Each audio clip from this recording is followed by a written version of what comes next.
I hope कि सारे student बहुत ही अच्छे होंगे और इंतजार कर रहे होंगे कि कब हम लोग क्लासेस को कंटिन्यू करें। चलिए, तो जैसा कि अब हम लोग बात करते हैं कि आज की क्लास में जो हम लोग डिस्कशन करेंगे वो आपका सब्जेक्ट रहेगा हिस्ट्री। देखते हैं कि बहुत सारे हमारे स्टूडेंट हैं जिन्होंने कमेंट किया कि मैम हिस्ट्री की पढ़ाई कैसे की जाए, हिस्ट्री को कैसे कवर किया जाए। हम देखिए, आप सभी जानते हैं कि मैं आपको बायो पढ़ाती हूँ, आप सभी जानते हैं कि मैं आपकी बायोलॉजी टीचर हूँ और मैं बायो पढ़ाती हूँ टीजीटी, पीजीटी एंड वनडेस एग्जाम वाले बच्चों को। ठीक है, तो भाई अगर उन्हें हम बायो पढ़ा रहे हैं तो हिस्ट्री को कैसे कवर किया जाए। हिस्ट्री का मैम पेपर हमारा नहीं हो पाता, हिस्ट्री की वजह से हमारा जीएस कवर नहीं हो पाता। ज्योग्राफी समझ में आ जाती है लेकिन हिस्ट्री को कैसे समझा जाए, रटते हैं तो भूल जाते हैं, बहुत सारे क्वेश्चन मन में आते हैं। ठीक है, तो उसी के लिए मैं आपको हिस्ट्री पढ़ाऊंगी और हिस्ट्री आपको मैं एक बात बता दूं कि इतने बेसिक लेवल से आपको पढ़ाऊंगी, इतने जीरो लेवल से आपको हिस्ट्री पढ़ाऊंगी और इतना अच्छा आपको मैं हिस्ट्री पढ़ाऊंगी कि आप खुद बोलोगे कि मैम सबसे इजी सब्जेक्ट अगर कोई है तो वो हिस्ट्री है। वो डिफिकल्ट नाम से तो छुटकारा मिल जाएगा मुझे वो बायो में, जो हिस्ट्री आपको पढ़ने में मजा आ जाएगा। आपको हिस्ट्री का मैं दीवाने बना दूंगी। ठीक है, तो आप मेरा यकीन करिए, मैं आपको बहुत ही बेसिक लेवल से हिस्ट्री पढ़ाऊंगी। आइए हम देखते हैं कि हिस्ट्री के बारे में, कि हिस्ट्री है क्या और हिस्ट्री के बारे में हमें क्या पढ़ना है। इससे पहले मैं अभी पढ़ा रही थी ऑफलाइन क्लास में। ठीक है, तो हिस्ट्री अगर आप लोगों को पढ़ना है तो चलिए देखते हैं भाई कि ये हिस्ट्री क्या है, कैसे हिस्ट्री नहीं तैयार हो पा रहा है, क्यों इतना आप परेशान हो, इस हिस्ट्री में है क्या। ठीक है, तो सबसे पहले मैं आपको बता दूं कि हिस्ट्री क्या है, इतिहास। और इतिहास किसको कहते हैं, जो हमारे लाइफ में बीत चुकी वही हमारा इतिहास है। अगर मैं पूछूं कि आपका इतिहास क्या है तो आपके लाइफ में जो अभी तक बीत चुकी, जो दुर्घटना हुई, वही आपका इतिहास है। इतिहास एक कहानी है और कहानी अगर टफ लगती है तो समझ लो सब सब्जेक्ट टफ लगता है। तो चलिए आते हैं हम लोग थोड़ा सा अपने हिस्ट्री पे, और हिस्ट्री की बात करें तो ये हिस्ट्री यहाँ पे लिखा हुआ है, जिसका मतलब ही होता है क्या, जिसका मतलब होता है भाई इतिहास। तो सबसे पहले क्वेश्चन आता है कि हिस्ट्री है क्या। तो अगर मैं बात करूं हिस्ट्री की, तो हिस्ट्री जो है हिस्टोरिया, ध्यान समझेगा, हिस्ट्री हिस्टोरिया शब्द से लिया गया है। हिस्ट्री हिस्टोरिया शब्द से लिया गया है और हिस्टोरिया यूनानी भाषा है। हिस्टोरिया यूनानी भाषा है, बहुत ध्यान से समझिएगा। हिस्ट्री हिस्टोरिया शब्द से लिया गया है, ये हिस्टोरिया शब्द से ये आपका ये हिस्ट्री बना है और हिस्ट्रिया जो है ये आपका यूनानी भाषा है। यूनान के ही एक व्यक्ति थे जिनका नाम था हीरोडोटस। ध्यान समझिएगा, यूनान के ही एक व्यक्ति थे जिनका नाम था क्या, हीरोडोटस। ठीक है, और ये हीरोडोटस जो थे उन्होंने हिस्ट्री के बारे में बहुत ज्यादा पढ़ाई की, है ना। जैसे कि फादर ऑफ जूलॉजी आपके जो अरस्तु है, अरस्तु जी ने क्या किया, जूलॉजी के बारे में बहुत पढ़ाई की, बहुत स्टडी किया और स्टडी करने के बाद उन्होंने एक बुक भी लिखी और बुक लिखने के बाद उन्हें फादर ऑफ बायोलॉजी का नाम दे दिया गया, फादर ऑफ जूलॉजी का नाम दे दिया गया। उसी तरीके से हमारे ये जो हीरोडोटस है, इन्होंने हिस्ट्री के बारे में काफी स्टडी किया और स्टडी करने के बाद उन्होंने एक बुक भी लिखी। जिस बुक का ही नाम था क्या, हिस्टोरिका। ध्यान समझिएगा, जिस बुक का ही नाम था क्या, हिस्टोरिका। और हिस्टोरिका लिखने के बाद इन्हें फादर ऑफ क्या बोला गया, फादर ऑफ हिस्ट्री बताया गया। इन्हें फादर ऑफ हिस्ट्री दिया गया, मतलब कि इन्हें एक इतिहास का पिता माना गया। ठीक है, इन्हें इतिहास का पिता माना गया, किसे, हीरोडोटस को। यहां तक हमें नहीं लग रहा है किसी भी स्टूडेंट को कोई भी प्रॉब्लम होगी। हिस्ट्री हिस्टोरिया शब्द से लिया गया है, हिस्टोरिया यूनानी भाषा होती है और यूनान के व्यक्ति थे जिनका नाम था हीरोडोटस। हीरोडोटस कौन थे, यूनान के एक व्यक्ति थे। हीरोडोटस ने कौन सी बुक लिखी थी, तो हिस्टोरिका एक बुक लिखी थी और इन्हें फादर ऑफ हिस्ट्री किसे कहते हैं, तो हीरोडोटस को कहते हैं। इतना आपको कंफर्म हो गया होगा। आई होप कि कोई भी प्रॉब्लम आपको यहां तक में नहीं हुई। उसके बाद एक व्यक्ति थे जिनका नाम था जेम्स मिल। ठीक है, जिनका नाम था जेम्स मिल। और ये जो जेम्स मिल व्यक्ति थे, इन्होंने इतिहास के बारे में काफी स्टडी की, जैसे हीरोडोटस ने की। स्टडी करने के बाद इन्होंने एक बुक लिखी थी, है ना। इन्होंने एक बुक लिखी इस बुक का नाम था द हिस्ट्री ऑफ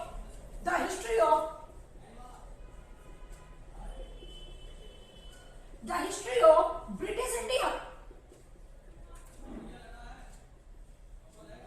ठीक है, the history of British India. इन्होंने एक बुक लिख दी और उस बुक का नाम क्या दे दिया, the history of British India. इस बुक के बारे में जब लोगों ने पढ़ा तो इस बुक के अंदर वो लिखा क्या था, इस बुक के बारे में भाई, इस बुक के अंदर हिंदू मुस्लिम सिख ईसाई, हिंदू मुस्लिम के बारे में लिखा गया था, ईसाइयों के बारे में लिखा गया था।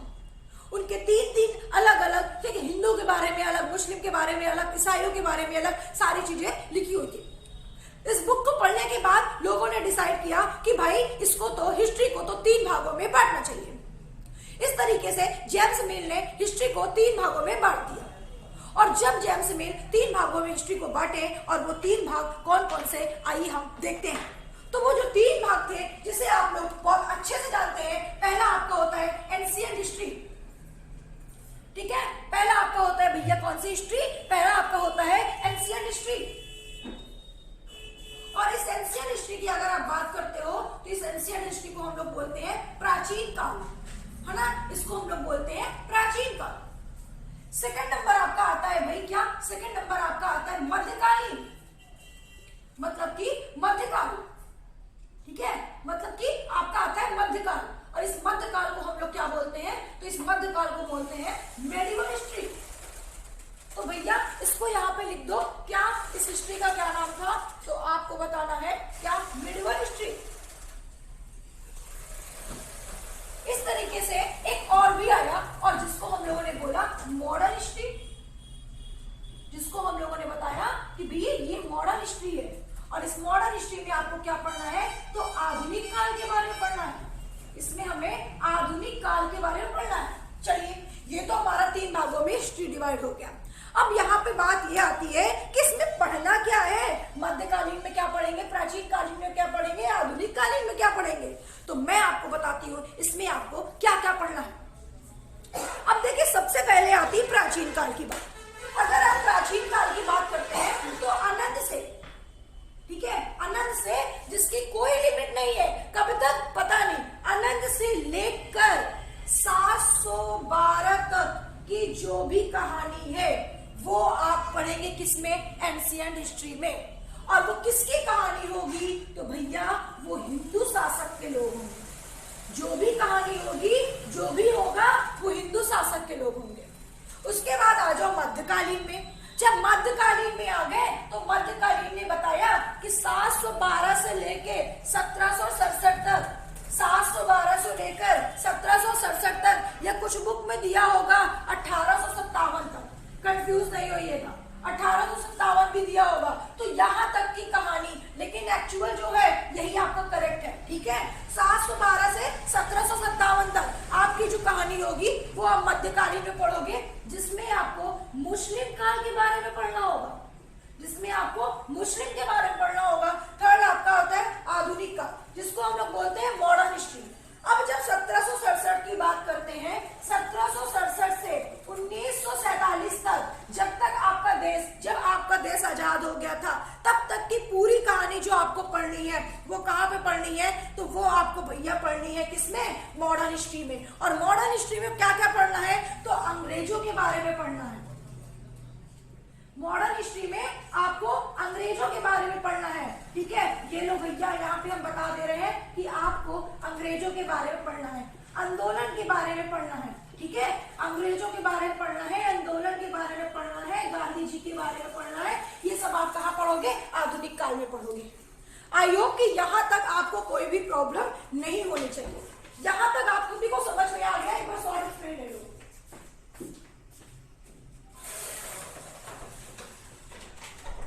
ठीक है, इतना समझ में आ गया, आप लोग इसका शॉर्ट एक्सप्लेन ले लीजिए।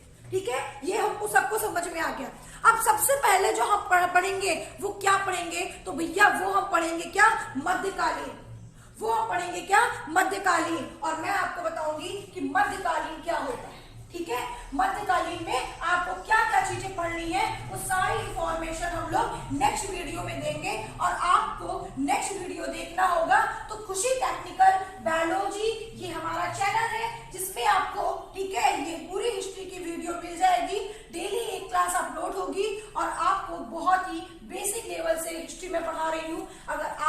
सपोर्ट मिला तो बहुत ही आगे तक मैं इस चैनल को ले जाऊंगी। ठीक है, अभी तो मैं सीपी स्मार्ट क्लासेस में बायो पढ़ा रही हूँ। ठीक है, अगर आप लोगों की सपोर्ट मिलेगा तो मैं अपने इस चैनल को बहुत आगे तक ले जाऊंगी। हिस्ट्री के सब्जेक्ट को लेकर बहुत बेसिक से मैं आपको पढ़ाऊंगी और एक भी पॉइंट नहीं समझ में आएगा, और इस बात की मैं आपको गारंटी लेती हूँ कि हिस्ट्री आपको समझ में आएगा। ये बात एकदम कंफर्म बात मैं आपको बता रही हूँ, आपको बिल्कुल समझ में आएगा। ठीक है, ये तो बेसिक था, कुछ भी नहीं था ये। हम लोग एक जो बात करेंगे वो अभी बात करेंगे किसके बारे में, तो वो हम लोग बात करेंगे मध्यकालीन के बारे में। वहां से हम लोग स्टार्ट करेंगे। उससे पहले हम लोग थोड़ा सा डिस्कशन करेंगे, किसमें, इसी में डिस्कशन करेंगे, इसी क्लास में डिस्कशन करेंगे थोड़ी सी बातें, और नेक्स्ट क्लास में हम लोग बात करेंगे क्या, तो नेक्स्ट क्लास में जो हम लोग बात करने वाले रहेंगे वो बात करेंगे इस्लाम धर्म से मध्यकालीन से, कि मध्यकालीन में कैसे क्या कहानी हुई थी, कैसे क्या शुरुआत हुई थी। ठीक है, तो सबसे पहले भैया आपको जानना क्या है, देखो सबसे पहले आप मुझे बताओ, जब आप मध्यकालीन बात कर रहे हो आप क्या पढ़ने जा रहे हो, मध्यकालीन पढ़ने जा रहे हो।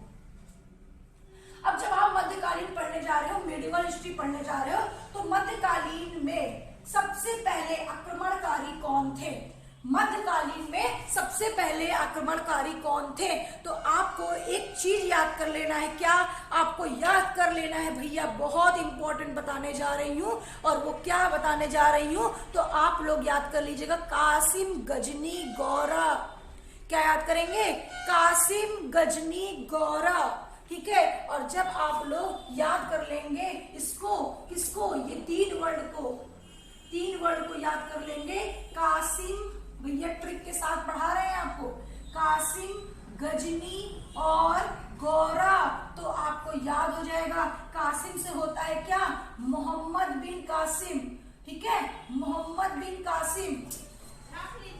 ठीक है भाई, हमारा थोड़ा सा हिंदी बहुत वीक है, हाँ, लिखने में गलती हो जाती है हमसे। मोहम्मद बिन कासिम,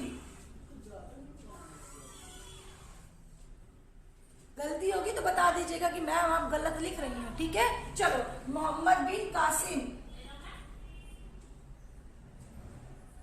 ये लो भैया आपके आगे मोहम्मद बिन कासिम। क्वेश्चन आता है कि मुस्लिम विभाग में या मध्यकालीन में सबसे पहले इस्लाम धर्म का, ठीक है, सबसे पहले इस्लाम धर्म का आक्रमणकारी कौन था, मतलब कि मुस्लिम शासक में सबसे पहले आक्रमणकारी कौन था, सबसे पहले आक्रमणकारी किसने किया, तो आप बताओगे कौन, भैया मोहम्मद कासिम ने। ठीक है, आपका कासिम से हो गया मोहम्मद कासिम, गजनी से हो गया मोहम्मद गौरी, ठीक है, सॉरी मोहम्मद गजनवी, आपका क्या हो गया, मोहम्मद गजनवी, और थर्ड आपको हो गया क्या, गौर से हो गया मोहम्मद गौरी।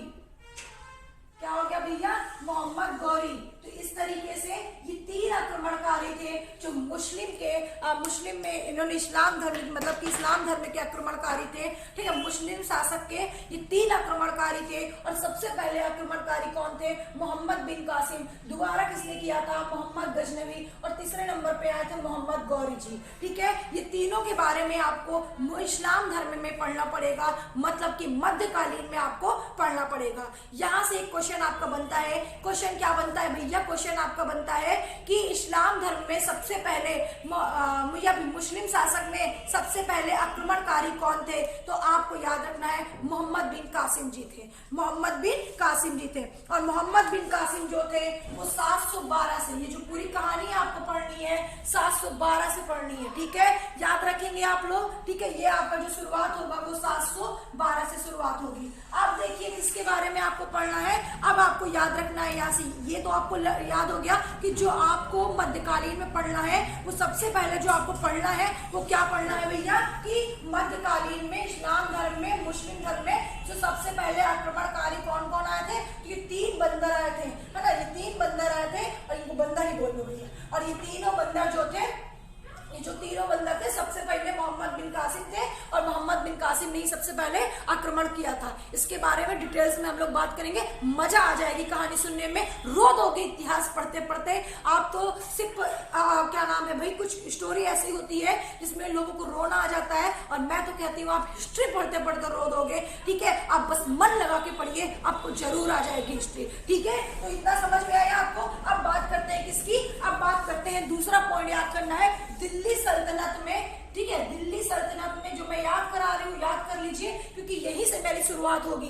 दिल्ली सल्तनत में कितने वंश चले थे, तो आपको याद रखना है भैया कि जो दिल्ली सल्तनत थे उसमें कितने वंश चले थे, तो दिल्ली सल्तनत वंश जो थे उसमें 5 वंश चले थे। ठीक है, कितने वंश चले थे, दिल्ली सल्तनत वंश में 5 वंश चले थे। और वो कौन कौन से वंश थे, तो आपको याद रखना है कि वो कौन कौन से वंश थे भैया। तो दिल्ली सल्तनत में 5 वंश थे, और वो कौन कौन से वंश थे, तो गुड़ खाओ तसले में। ठीक है, आपको एक ट्रिक याद करनी है, क्या, गुड़ खाओ तसले में। अब आप कहोगे मैम ये क्या है, गुड़ खाओ तसले में, ये क्या होता है, तो भैया हम आपको 2 ट्रिक बताए हैं। पहला ट्रिक बताया कासिम गजनी कौर, गुड़ खाओ तसले में, ये दोनों वर्ड याद करना है। कासिम गजनी गौर से आपका कासिम मोहम्मद बिन कासिम, गजनी से मोहम्मद गजनी भी, गौर से मोहम्मद गौरी। और दिल्ली सल्तनत के 5 वंश कौन कौन से थे, तो भैया याद कर लो, गुड़ खाओ तसले में। ठीक है, तो गुड़ खाओ तसले में तो सबसे पहले कौन सा वंश आएगा, तो आपको यहाँ पे याद रखना है भैया कि सबसे पहले जो वंश आएगा वो आएगा गुलाम वंश। ठीक है, कौन सा वंश आएगा भैया, गुलाम वंश आएगा। ठीक है, तो गा से आपका गुड़ से हो गया आपका गुलाम वंश। ठीक है, उसके बाद क्या है भैया, खाओ, तो खाओ से कौन सा वंश आ जाएगा, तो आपको याद रखना है खिजरी वंश। ठीक है, कौन सा वंश आ जाएगा, तो आपको याद रखना है खिजरी वंश। ठीक है, उसके बाद ता से आ जाएगा तुगलक वंश। ठीक है, ता से आपको याद रखना है तुगलक वंश। उसके बाद भैया कौन सा वंश बचा, सा ले लो, सा से कौन सा याद होता है, सैयद वंश। ठीक है, सा से आपको याद रखना है सैयद वंश। ठीक है, उसके बाद देखिए भैया आपका ये हो गया कौन सा वंश, सैयद वंश हो गया।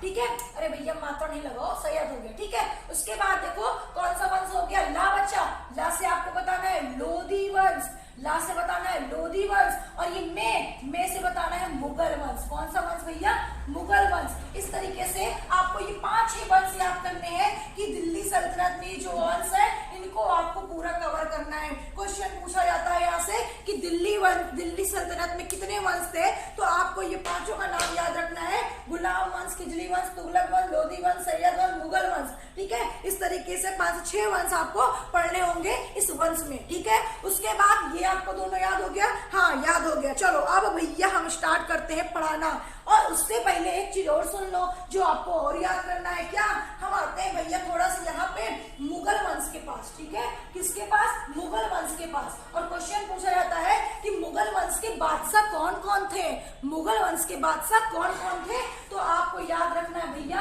कि ये जो मुगल वंश के बादशाह थे, ठीक है, मुगल वंश के जो बादशाह थे, इन बादशाह का नाम बताओ, तो कौन कौन से नाम याद रखेंगे। चलिए जल्दी जल्दी आप हमें कमेंट करके बताइए कि मुगल वंश के बादशाह कौन कौन थे। सबसे पहले भैया बाबर जी थे। ठीक है, बाबर थे। उसके बाद किसको लोगे, हुमायूं को ले लो, बाबर, हुमायूं, अकबर, जहांगीर।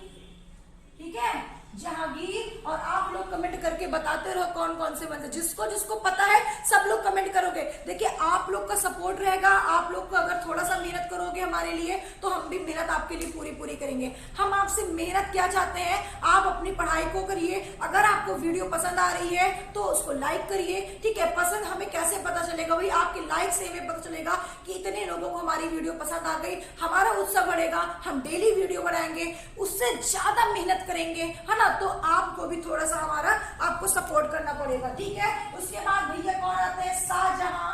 ठीक है, शाहजहां। और आते हैं औरंगजेब। ठीक है, कौन, औरंगजेब। तो इस तरीके से आपको याद रखने हैं टोटल। ठीक है, कि मुगल वंश के बादशाह कौन कौन थे, तो मुगल वंश के भैया बादशाह जो थे, ठीक है, वो कौन कौन से थे, बाबर, हुमायूं, अकबर, जहांगीर, शाहजहां और औरंगजेब, ये सब मुगल वंश के बादशाह थे। ठीक है, उसके बाद ये इतने पॉइंट अगर आपने पूरा अच्छे से लर्न कर लिया तो पूरी आपको मध्यकालीन में यही सब पढ़ना है, इन्हीं के बारे में आपको एक एक करके डिस्कशन करना है। ठीक है, इसको हम रफ कर दें, नहीं रफ करते, चलो इधर कैमरा को साइड कर दीजिए, है ना। चलो इधर देखो, अब इधर की बारी आती है भैया। सबसे पहला क्वेश्चन और सबसे इंपॉर्टेंट चीजें क्या है भैया, चलो बता देते हैं क्या है। तो भाई याद करो, आप याद करो क्या पढ़ रहे हो, आप इस्लाम धर्म पढ़ रहे हो।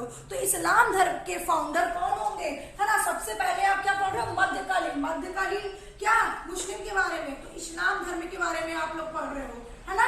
हाँ, इस्लाम धर्म के बारे में पढ़ रहे हो, और जब इस्लाम धर्म के बारे में पढ़ रहे हो तो सबसे पहले तो भैया आप यही बताओगे कि इस्लाम धर्म के फाउंडर कौन है, संस्थापक कौन है। चाहे तो भैया आप फाउंडर बोलो और चाहे तो आप संस्थापक बोलो, हिंदी इंग्लिश दोनों के लिए, ठीक है। चलो, तो संस्थापक कौन थे, तो आपको याद रखना है हजरत मोहम्मद साहब, ठीक है। हजरत मोहम्मद साहब जो थे वो कौन थे भैया, ये इनके फाउंडर थे, हजरत मोहम्मद साहब, ठीक है। आप समझ जाओगे यहाँ पे। उसके बाद क्वेश्चन आता है कि हजरत मोहम्मद साहब का जन्म कब हुआ था, तो आपको बता देना है कि इनका जो जन्म हुआ था हजरत मोहम्मद साहब का वो 570 ईस्वी में हुआ था। और कहाँ पे हुआ था, तो आपको बताना है कि मक्का में हुआ था, ठीक है। 570 ईस्वी में हुआ था और मक्का में हुआ था, ठीक है। उसके बाद क्वेश्चन पूछा जाता है कि इनके फादर का नाम क्या था, ठीक है। इनके फादर का नाम क्या था, तो आपको बताना है इनके जो पिताजी थे, इनका पिताजी का नाम था अब्दुल्ला, ठीक है। क्या नाम था भैया, अब्दुल्ला इनके पिताजी का नाम था। उसके बाद क्वेश्चन पूछा जाता है यहाँ से कि इनके माता जी का क्या नाम था। आपको पूरी जानकारी दे रहे भैया, इनके माता जी का क्या नाम था, तो आपको बताना है कि इनके माता जी का नाम जो था अमीना, ठीक है, अमीना, याद रखेंगे आप लोग, इनके माता जी का नाम जो था अमीना। उसके बाद भैया आता है कि इनकी वाइफ का क्या नाम था, तो वाइफ का नाम था इनके खतीजा, पुत्री का नाम था इनकी फातिमा। क्या नाम था इनका, फातिमा। इनके पुत्र नहीं थे, इनके पुत्र नहीं थे, ये इनकी वाइफ है और ये इनकी डॉटर है, ठीक है। तो याद रखेंगे, ठीक है, याद रखेंगे भैया। ये इनके डॉटर है, पुत्री है, ये इनके वाइफ है, मदर है, फादर है, जन्म है हजरत मोहम्मद साहब जी का। तो ये आपको पूरी कहानी क्या करनी है, कवर करनी है कि इसका इस्लाम धर्म के संस्थापक हजरत मोहम्मद साहब, जन्म कब हुआ था, 570 में हुआ था। इनके फादर अब्दुल्ला, इनकी माता का नाम अमीना और इनके वाइफ का नाम खदीजा, इनकी पुत्री का नाम फातिमा, इनके एक भी पुत्र नहीं थे। तो इतनी चीजें तो आपको लर्न हो गई होगी, है ना, बिल्कुल लर्न हो गई होगी। अब देखिए बात आती है भैया कहाँ पे, हजरत मोहम्मद साहब की। हजरत मोहम्मद साहब कौन थे, हजरत मोहम्मद साहब इस्लाम धर्म के संस्थापक थे। और ये इस्लाम धर्म के संस्थापक होने के साथ साथ ये बहुत ही ज्यादा गॉड को हम कह सकते हैं कि बहुत ज्यादा अल्लाह को मानते थे, ठीक है। तो मानने के अकॉर्डिंग ये क्या थे, एक हीरा नामक गुफा था। ये क्या थे, ये क्या किए भैया, एक हीरा नामक गुफा था। और हीरा नामक गुफा में ये 610 ईस्वी में ये हीरा नामक गुफा के अंदर चले गए। क्वेश्चन पूछा जाता है कि मोहम्मद हजरत साहब किस गुफा के अंदर गए थे, है ना, तो आपको बताना है भैया क्या, हीरा नामक गुफा। तो हीरा नामक गुफा के अंदर जब ये हजरत मोहम्मद साहब जी गए, जाने के बाद बहुत दिन तक यहाँ पे रहे, ठीक है। और उनको फिर बाद में जब बाहर निकले तो उन्हें ज्ञान की प्राप्ति हो गई, या हम कह सकते हैं कि उन्हें वहीं पर क्या हुई, ज्ञान की प्राप्ति हुई। कहाँ पर, जो गुफा के अंदर थी, किस गुफा के अंदर, हीरा नामक गुफा के अंदर उन्हें ज्ञान की प्राप्ति हुई। और जब वो वहां से बाहर निकले तो अपने हाथ में एक बुक पाए, और उस बुक का क्या नाम था भैया, उस बुक का नाम था कुरान। क्या नाम था, उस बुक का नाम था कुरान। और आप सभी लोग जानते हैं कुरान क्या होता है, ठीक है, और सभी लोग जानते हैं कुरान क्या होता है। तो इस तरीके से इन्होंने ये बात, यहाँ तक बात आपको समझ में आ गई होगी, ठीक है। मैंने अभी तक क्या बताया, हजरत मोहम्मद साहब के बारे में बताया, ये सब तो आपको समझ में आ गया होगा। हजरत मोहम्मद साहब कौन थे, हजरत मोहम्मद साहब कौन थे, वो इस्लाम धर्म के संस्थापक थे। इनका जन्म 570 में हुआ था, ठीक है। इनके माता का नाम क्या था, तो इनके माता का नाम खलीफा था, ठीक है। उनके माता का नाम खतीजा था, माता का नाम अमीना था, वाइफ का नाम खतीजा था, पुत्री का नाम फातिमा था, पिता का नाम अब्दुल्ला था। और इनका जन्म 570 में हुआ था। कहाँ हुआ था, तो मक्का में हुआ था। इतनी बात आपको समझ में आ गई, ठीक है। इस तरीके से ये हुआ। अब यहाँ पे सवाल एक चीज और उठता है, ठीक है। अब इनकी मृत्यु भी तो हुई होगी, हाँ बिल्कुल हुई होगी भैया, बिल्कुल इनकी मृत्यु हुई थी, ठीक है। तो भैया ये मक्का में इनका जन्म हो गया। अब देखो मक्का में जब जन्म इनका हो गया, तो जन्म होने के बाद 622, 24 सितंबर 622, ठीक है, 24 सितंबर 622। अगर बात करते हैं क्या 24 सितंबर की, 24 सितंबर 622। एक मिनट थोड़ा सा वेट करो।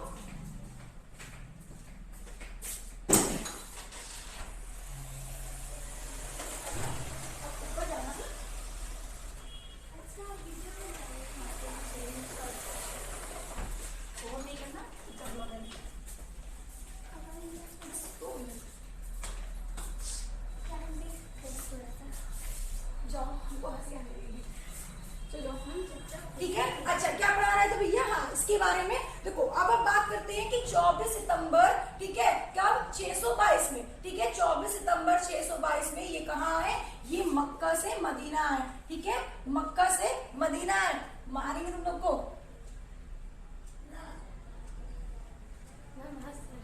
अच्छा तो इतने ही बता था। चलो ठीक है, सॉरी फॉर एवरीवन, ठीक है। चलो अब बात करते हैं किसके बारे में, यहाँ पे कि मक्का से मदीना ये कब आए थे भैया, मक्का से मदीना, थोड़ा सा बच्चे आ गए थे, ठीक है। चलो मक्का से मदीना 24 सितंबर 622 में, ठीक है। आपको यहाँ पे याद रखना है कि भैया मक्का से मदीना ये कब आए थे, 24 सितंबर 622 में ये मक्का से मदीना आ गए थे, ठीक है। कौन, हजरत मोहम्मद साहब जी। अब जब ये मक्का से आ गए थे, आने के बाद भैया क्या हुआ, आने के बाद 632 ईस्वी में, ठीक है, इनकी बहुत कोई कहानी नहीं थी, आपको जितना बताया जाए उतना याद रखिएगा। 632 ईस्वी में इनकी मृत्यु हो गई थी, कब, 632 ईस्वी में। अब जब इनकी मृत्यु हो चुकी है 632 ईस्वी में, अच्छा एक क्वेश्चन और याद रखना है कि ये कहाँ के रहने वाले थे, या हम कह सकते हैं कि इस्लाम धर्म का, ये इनकी बात नहीं करो, इस्लाम धर्म का उदय कहाँ हुआ था, तो इस्लाम धर्म का जो उदय हुआ था वो अरब में हुआ था, ठीक है, इस्लाम धर्म का उदय अरब में हुआ था, ठीक है, याद रखेंगे। अच्छा अब देखिए 632 में इनकी मृत्यु हो गई, और मृत्यु होने के बाद कोई तो होगा जिसको ये क्या करना पड़ेगा, ये गद्दी सौंपनी होगी, इस्लाम धर्म का सौंपना होगा। भाई ये अभी तक संस्थापक थे हजरत मोहम्मद साहब, अब इनका कोई पुत्र भी नहीं है, तो करे तो क्या करे, तो इनकी पुत्री का नाम क्या क्या था, फातिमा। तो फातिमा की शादी हुई थी, और किसके साथ, इनके एक लड़के थे जिसका नाम था क्या, अली। तो अली के साथ क्या हुई थी भैया, अली के साथ इनकी शादी हुई थी, इसको रफ कर दे रहे, ठीक है, अली के साथ इनकी क्या हुई थी, शादी हुई थी, विवाह हुई थी। अब विवाह होने के बाद हजरत मोहम्मद साहब के मृत्यु होने के बाद भैया जो अली थे उनके दामाद थे, तो दामाद होने के नाते इन्हें क्या कर दिया गया, ये गद्दी को सौंप दिया गया, इस्लाम धर्म को सौंप दिया गया। लेकिन बहुत सारे लोग ऐसे थे जो इनके विवाद में पहुंच गए कि भैया तुमको क्यों गद्दी मिलेगी, हम बहुत सारे लोग थे, ठीक है, इस तरीके से कहने लगे, सारे लोग बहस करने लगे। तो इस तरीके से कई लोग थे जो गद्दी के लिए आगे आए। एक का नाम क्या था, अब्बू बकर, ठीक है, याद रखेंगे, अब्बू बकर। उसके बाद दूसरा था भैया का उमर, ठीक है, उमर। तीसरा इसी तरह था क्या, उस्मान। और फिर उसके बाद एक और भी थे जिनका नाम क्या था, अली, ठीक है, क्या नाम था, अली। इस तरीके से कई लोग आए थे। अली तो कौन थे, इनके ऑलरेडी इनके दामाद थे, ठीक है। चलो इस तरीके से कई सारे लोग आए, ठीक है। तो इस तरीके से भाई क्या हुआ, कुछ लोग ऐसे भी थे जो अब्बू बकर को बनाना चाहते थे इस्लाम धर्म के संस्थापक, और कुछ लोग ऐसे थे जो अली को बनाना चाहते थे। तो काफी ज्यादा बहस होने लगी। तो फिर यहाँ पे क्या हुआ भाई, कि यहाँ पे हुआ कि क्या हुआ कि जो अब्बू बकर को मानने वाले वो एक साइड हो जाओ, और जो भैया अली को मानने वाले वो एक साइड हो जाओ। तो अब्बू अली को मानने वाले बहुत लोग थे, और अब्बू को मानने वाले भी बहुत लोग थे। तो जो अब्बू को माने तो उन्हें जो इस्लाम धर्म के संस्थापक के लिए सब चीजें किया गया। तो अब्बू और बकर दो कम्युनिटी में डिवाइड कर दिया गया इनको, है ना। दोनों लोग झगड़ा करने लगे कि हमको मानो। इस तरीके से इन दोनों को दो कम्युनिटी में डिवाइड कर दिया गया, अब्बू और अली को। तो जब दोनों को इस तरह से डिवाइड कर दिया गया तो उन्होंने बोला, ठीक है, उन्होंने क्या बोला कि जो अब्बू को मानेंगे वो सुन्नी होंगे, ठीक है, ध्यान समझना, जो अब्बू को मानेंगे वो सुन्नी होंगे, और जो अली को मानेंगे वो क्या होंगे भैया, तो आपको बताना है वो शिया होंगे, ठीक है, वो शिया होंगे। अब देखो यहाँ पे कंफ्यूजन मत होना, ठीक है, शिया और सुन्नी इस तरीके से दो कम्युनिटी में डिवाइड हो गए। शिया को कौन मानते थे भैया, तो देखो अब्बू बकर को मानने वाले यहाँ पे लिखते हैं, अब्बू बकर को मानने वाले कौन थे, सुन्नी, ठीक है, और आपका जो अली को मानने वाले थे वो कौन थे, शिया। इस तरीके से दो कम्युनिटी में डिवाइड कर दिया गया, सुन्नी और शिया, ठीक है। अब देखो तो भैया इस तरह से लड़ाई झगड़ा हुई, बाद में क्या हुआ कि डिसाइड किया गया कि कौन बनेगा हजरत मोहम्मद साहब के बाद ये इस्लाम धर्म का संस्थापक। तो जब लड़ाई झगड़ा होते हो क्या हुई, अली का एक उत्तराधिकारी था, उत्तराधिकारी बोले तो क्या, अली का ही एक पुत्र था, ठीक है, जो शिया वाला था अली का ही एक पुत्र था, और उसके पुत्र का क्या नाम था भैया, उसके पुत्र का नाम था हुसैन। उसके पुत्र का क्या नाम था, तो आपको याद रखना है कि उसके पुत्र का नाम था क्या, हुसैन। अब ये जो हुसैन जी थे ये इनके पुत्र थे, ठीक है, किसके, अली ठीक है। और हुसैन से एक इंसान बहुत ज्यादा चिढ़ता था, हुसैन से एक लड़का बहुत चिढ़ता था, जिसका नाम था क्या, जिसका नाम था भैया अब्बासी, ठीक है, जिसका नाम था क्या, अब्बासी। तो भैया ये हुसैन से बहुत चिढ़ते थे, और जो हुसैन अली का बेटा था, तो अब्बासी ने क्या किया, एक लेटर को भेजा। और ठीक है, आपको समझ में आ गया इतना। देखिए, तो मैंने क्या बताया भैया, जब अब्बा हुसैन का बेटा जो हुसैन थे, ठीक है, हुसैन को आप जानते हो कौन थे भैया, हुसैन। तो हुसैन जो थे, ठीक है, तो जब उनका क्या कर दिया गया भैया, अब्बासी ने क्या किया, अब्बासी जो थे हुसैन से बहुत चिढ़ते थे, और चिढ़ने के बाद भैया इनका क्या कर दिया, इनका जान ले लिया, इनकी आत्महत्या कर दी, ठीक है, इनको मार दिया। तो मारने के बाद अली उन्हीं के गम में एक क्या करते थे, एक फेस्टिवल रखे, जिनको हम मुहर्रम के नाम से जानते हैं। और मुहर्रम कोई खुशी का फेस्टिवल नहीं है, ये गम का फेस्टिवल है, और इसीलिए भैया मुहर्रम बनाया जाता है, ठीक है। तो आपको मैंने यहाँ तक बता दिया। कल की क्लास में हम लोग मोहम्मद बिन कासिम के बारे में बात करेंगे, और 712 से जो हमारे भारत में आए हैं उन्हीं के बारे में हम लोग डिस्कशन करेंगे, जहां से आपका क्वेश्चन बनना शुरू हो गया। हालांकि मैंने जितना पढ़ाया है बहुत ही इंपॉर्टेंट है, जब तक आपको ये टॉपिक समझ में नहीं आएगा तब तक आप आगे नहीं पढ़ सकते, इसलिए मैंने एकदम बेसिक लेवल से पढ़ाया है, ठीक है। आपका थोड़ा सा सपोर्ट चाहिए। अगर आप लोग इंटरेस्टिंग है मेरे क्लास लेने में, आपको समझ में आ रहा है, तो आप वीडियो को लाइक करिए, क्योंकि आपके लाइक करने से हमें पता चलेगा कि आपको समझ में आया या नहीं आया, और आप कमेंट करके हमें बताइए, क्योंकि आप अगर थोड़ा सा सपोर्ट करेंगे तो हम आपके लिए जरूर वीडियो बनाएंगे और कंटिन्यू ऐसी क्लासेस रखेंगे, क्योंकि बहुत सारे बच्चे थे जिन्हें हिस्ट्री नहीं समझ में आ रही है। तो भाई अगर हिस्ट्री नहीं समझ में आ रही है तो फिर आपको जीएस में, आपका जीएस का जो एक पार्ट है हिस्ट्री, उसको आपको समझना बहुत जरूरी हो जाएगा, तभी आप एग्जाम क्वालिफाई कर सकते हैं, वो किसी भी लेवल का एग्जाम हो, ठीक है। आपका जीएस का सारा सब्जेक्ट स्ट्रांग होना चाहिए, ठीक है। तो उसके लिए भाई आपको थोड़ा सा सपोर्ट करना पड़ेगा, क्योंकि आप भी जानते हैं कि अगर आप हैं तो हम हैं, ठीक है। चलिए, तो भैया आप जल्दी से इस वीडियो को सबके पास शेयर करिए, ठीक है। आपके लिए बहुत मेहनत कर रहे हैं हम लोग, तो आप जल्दी से जल्दी शेयर करिए इस वीडियो को, और फिर हम लोग नेक्स्ट क्लास लेंगे मोहम्मद बिन कासिम से, ठीक है। Okay, thank you.